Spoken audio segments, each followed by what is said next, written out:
Good morning, everyone.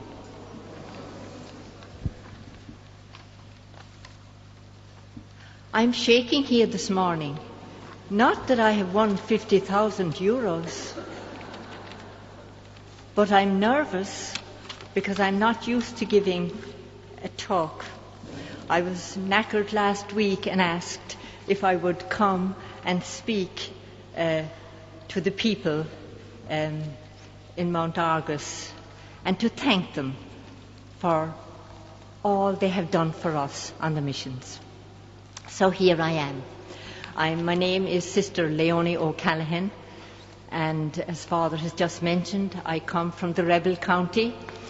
I am a Franciscan missionary sister for Africa.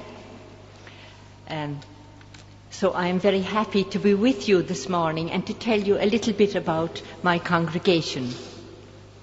I am sure that you will agree with me that there are very little in our media these days that offers any hope.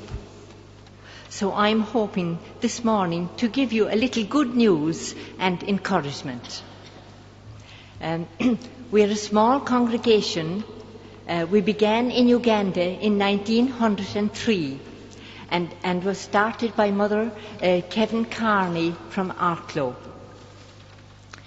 We work in 5 countries in Africa: Uganda, Kenya, Zambia, Zimbabwe and South Africa. I have spent over 38 years in Africa between Uganda and Kenya.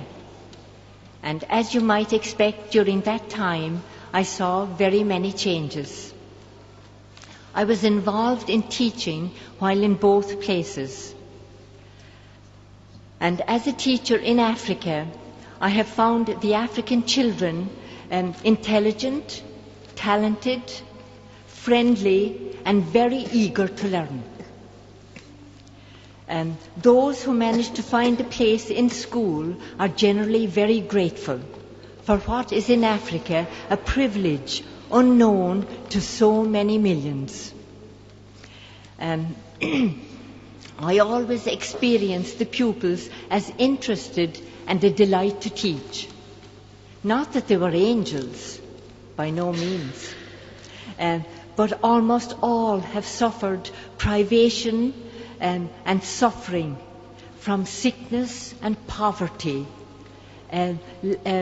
loss of parents and other family members, through AIDS, war, malaria, and many other ills, and are determined to become self-sufficient and help support what's left of the family. And very often they come to our mission doors looking for help. So we give them seed and fertilizer to grow their own food. It gives them a source of income and personal dignity and independence. We all like our independence, and they are no different. When they get the first fruits of their crops, they come to the mission doors sharing whatever they have. These people know how to share. Now, I have seen the results of education in the growth of family life, the increase of good Christian leaders. Also, we have now moved from a time when missionaries ran everything to this present day. We have handed over our schools, hospitals, clinics, training schools for teachers, the blind, the deaf, to our African sisters and to dedicated lay people. We have over 700 African sisters, also founded by our mother foundress. Fulfilling what missionaries are supposed to do, however, we are still present in education for life programs, HIV, AIDS, home-based care, and ministry to street children and orphans. We're also involved in justice and peace ministry, and of course in the formation of our African sisters. This is one of our priorities because they are the future. I have, over my 38 years in Africa, I have handed over school after school after school. It wasn't easy, because a school that you have built up and reached a great standard, to be told, now it is time for you to move on. And an African sister is taking over. It was a kind of a dying, a letting go, and moving on. And I suppose if you ask me, what did I learn from the African people? The one big thing that I have learned from the African people, and that is, riches are not essential to happiness. And they are a living proof of this.